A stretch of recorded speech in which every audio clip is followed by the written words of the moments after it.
When I was in the 3rd grade, I thought that I was gay. Gay. Gay. Gay. That I was gay. Gay. Gay. Gay. That I was gay. Gay. Gay. Gay. I have a dream. Hey, it's Remy, your least favorite music reviewer. Haven't seen me in a while, huh? Well, I'm back. I sort of promised in the last year-end list videos that I wouldn't go fully quiet and come back only 12 months later with a couple of lists and nothing else in between. But here we are. Shit, listen, life's been busy. Making these videos definitely takes quite a lot out of me. Takes a lot of time and effort. And I'm also a lazy piece of shit. I'm currently sick now though, missing work, so I thought why not keep this year-end list tradition going with my personal top 10 best albums of 2025 list. I'm not going to beat around the bush with a longer list because truth be told, this year sucked for music, especially compared to how good 2023 and 2024 were. So there isn't even that much greatness to cover, so there's only 10 albums. Not to mention, I've missed a lot of releases this year that I simply haven't had the time to ever listen to. But either way, there's still some greatness in the album world this year, and it's about time that we cover it. Before we get into it though, very quickly, make sure to subscribe to this mentally ill channel that never drops videos, and follow me on Album of the Year, link in description. You can see all of my reviews and ratings there, and you can also reach out to me there if you for some reason want to ever do that. But anyway, enough of the yapping, let's get to the fapping. And let's start off with some honorable mentions. First honorable mention, we got Avantasia with Here Be Dragons. I think easily the best power metal album of this year from a legendary power metal outfit led by Tobias Sammet. Amazing band, I love Avantasia. Next up we got Cassandra Jenkins with My Light, My Massage. Very reflective listen. Beautiful ambient new age music to bring your mind to peace. And it's that simple. It's just beautiful ambient music. You can't go wrong with that, ever. Bourne, Made in Paris. Now, we're definitely getting some T-Lop vibes back from his original The Life of Pierre series. Just very chill beats and vocals. You know, Pierre sliding over his own beats. A couple of features on here as well. Young Nudie is on here. Listen, it's a really good tape. It's nowhere near his best work. It's not as good as The Life of Pierre 4 or The Life of Pierre 4 Deluxe. But I still wanted to include it here because it's peak Pierre Bourne. And especially after the couple of his last really mediocre releases, I think this is a very good comeback for him. Made in Paris. Very solid. Next we have the GOAT, the greatest of all time, Too Slimy with High Anxiety. Very fitting album title for Too Slimy over here. Now if you're not familiar, Too Slimy is an underground phenomenon. A legend, if you will, in the underground scene. This is genuinely just an out there album that pushes rage to another dimension. So much better than Che, Osama-san, or Blood. And it's just genuinely hard hitting. I highly recommend it, but you gotta have trained ears. This one is not for the weak, trust me. Next up we have Spirit Box with Tsunami Sea.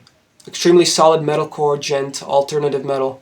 Nothing too complex or different, but very good riffs and production. Fantastic vocal performances from Courtney.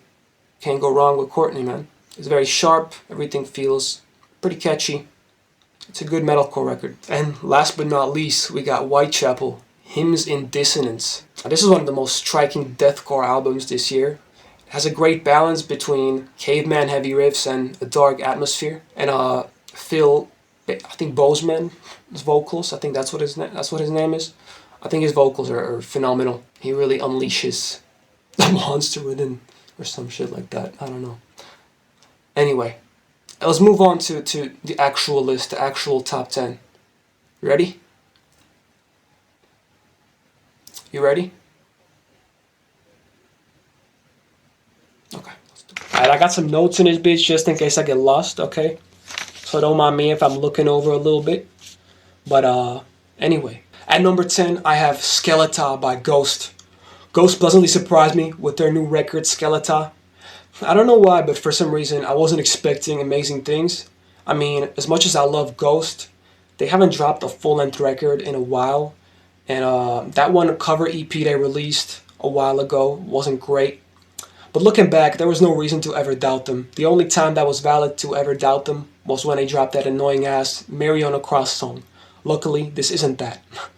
Ghost takes the sound they built on Impera, their last record, which went into a more nostalgic AOR and glam rock direction rather than pure heavy metal, and makes it even more consistent on this new project over here.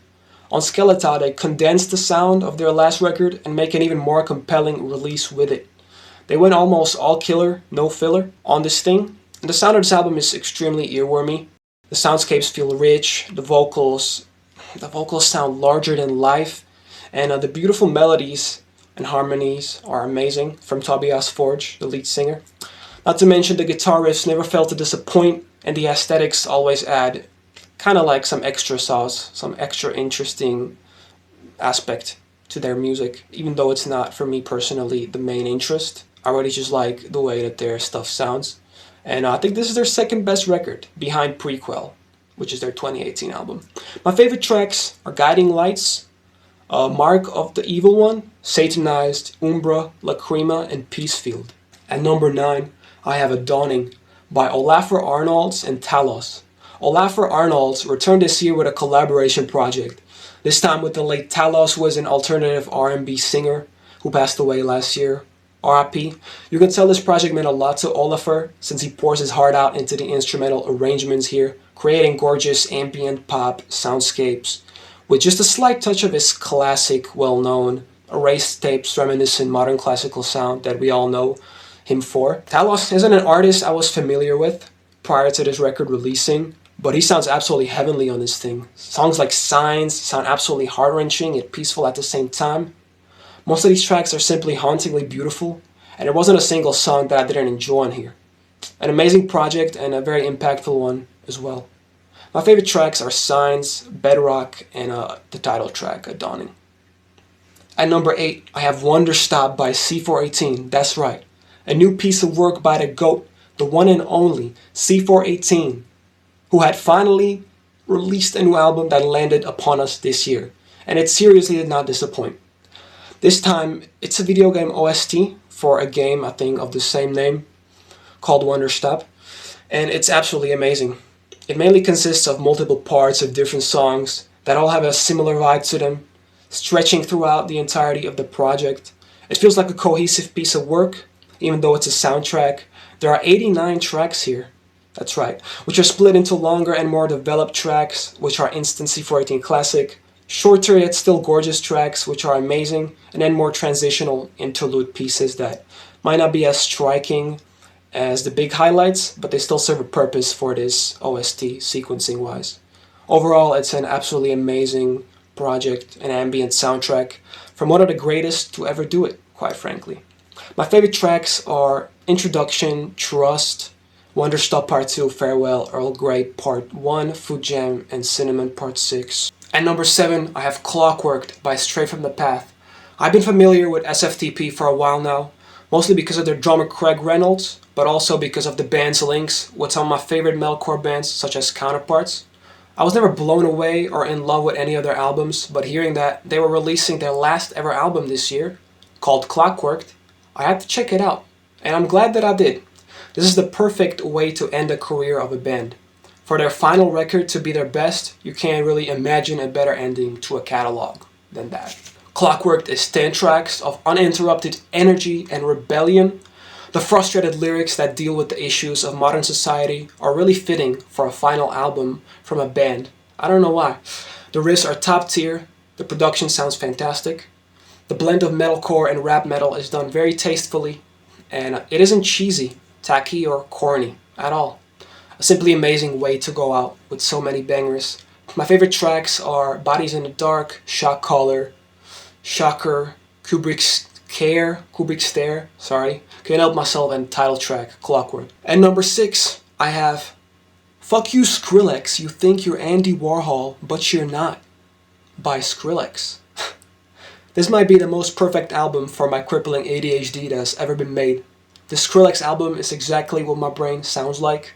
A complete and utter shithouse. The quality of this project was most definitely a surprise though, considering how the last 2 major LPs he dropped a few years ago were just so underwhelming You know, the one with the spiky hedgehog on it, and the other one, I think it was called Quest for Fire. Super mid, ultra underwhelming. So, listen, I was very surprised to hear how good this record was. The face of Brostep himself decides to level up his sound here and drop his magnum opus. Totally just out of nowhere. Skrillex manages to make these dated EDM elements sound so fresh and so alive. It's like he almost revived a whole era of EDM with this thing. I haven't heard a good Brostep album in ages, and I honestly thought I would never hear one again, but here we are. Thank you, Skrilly. Amazing production, bangers on top of bangers, creative song ideas. That's all I gotta say, really. This thing is simply just fucking slaps. It slaps harder than a fish out of water, struggling to breathe on shore. Great stuff. My favorite tracks are DNB Ting, Zeet Noise, Spitfire, Biggie Bap, San Diego VIP, Voltage, and so many more. At numero 5, we have A Door Left Open by Orthodox. This album had one simple objective, and that is to be as face-crushingly heavy and as disgustingly heavy as possible, and don't hold back on anything. And I can confirm that Orthodox did indeed not hold back, because A Door Left Open is easily the heaviest and the nastiest metalcore / beatdown hardcore album that I've heard this year. 12 tracks, a relentless 32 minutes, an absolute pounding from front to back. The beatdown hardcore riffs are ridiculous, especially when they're enhanced by the extremely raw production of this record. The mix sounds like a wall of concrete, which definitely helps the pounding slams to have more impact. But it's not like variety is missing in the guitar work here. We do occasionally get a riff o'clock moment on a track here and there, as well as some lead guitar work and a few more experimental instrumental sections, such as on a closer track, Will You Hate Me, where we get the spoken word section with totally stripped back instrumentation just to get pounded in the end for one last time with riffs that don't even sound real. They don't even sound like real notes. Like, holy shit, what kind of chugs? What are you even playing on the guitar? It's ridiculous. It just sounds so heavy, so disgusting. This project is just too raw. Not a good listen for the mentally healthy, but for the rest of us, a certified masterpiece. My favorite tracks are Dreadweight, Sacred Place, Will You Hate Me, Commit to Consequence, Blend In With the Weak, and more. At number 4, I have Alienation by 3 Days Grace. All of the odds were stacked against 3 Days Grace going into this project, I feel like. They weren't really ever an amazing album crafting band. There were so many more consistent and great post-grunge bands in the 2000s, like Breaking Benjamin, The Goats. But undeniably, they had a couple of timeless bangers in their vault and in their catalog that any alternative metal fans bumps on a day-to-day basis. You know, Animal I Have Become, I Hate Everything About You, World So Cold, etc. Then they lost the ability to make those types of songs.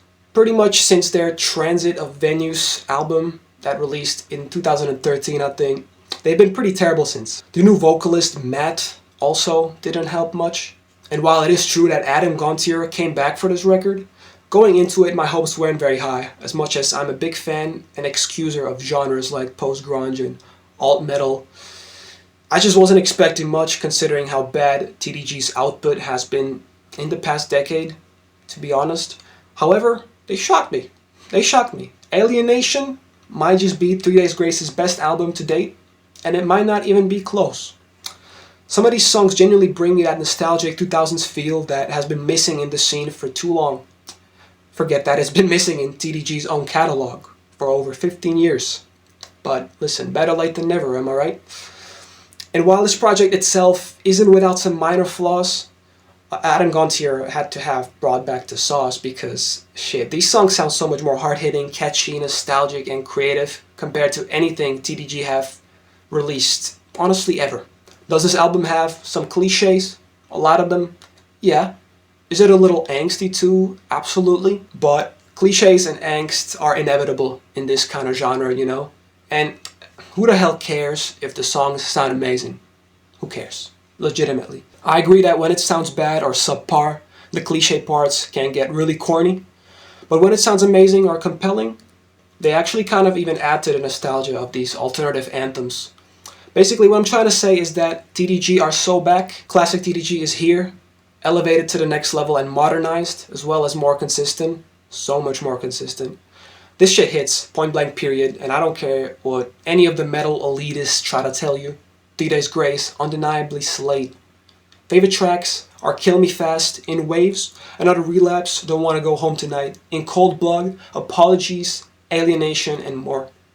At number 3, I have Private Music by Deftones. It's a bad day for deaf people to not hear these stones. Am I right? What can I say? The extremely horny alternative metal gods are back, finally, with a new record, delivering their classic sound, sprinkled in with a little bit of post-metal and a beautifully striking aesthetic and cover art on Private Music. It's like they took Koinoyokan, mixed with Saturday Night Wrist, mixed with self-titled, 2003 self-titled record. What a combination that is, I love all those 3 albums, obviously, and I feel like this album is just putting them in a blender and seeing what comes out, and it's really fucking good.